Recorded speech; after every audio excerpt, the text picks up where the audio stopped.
Reverend Mother, I simply cannot find her. She's missing again from the abbey. Perhaps you should put a buckle around her neck. Have you tried the bird? You know how much she adores the animals.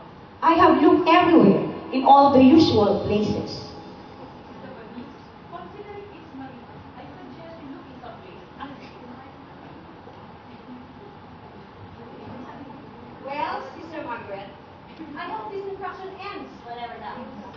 I always try to be great in my nose. After all, the wool of the black sheep is just as white. We're not talking about her yet. Black or white, Sister Margaret. Of all the candidates for the novitiate, I would say Maria is the least like. Children. Tell me, Sister Catherine, what do you think of Maria? She's a wonderful girl most of the time. And you, Sister Agatha? It's very easy to like Maria, except when it's difficult. Sister Stephen. Oh, I love her very dearly, but she doesn't seem to be in trouble, doesn't she?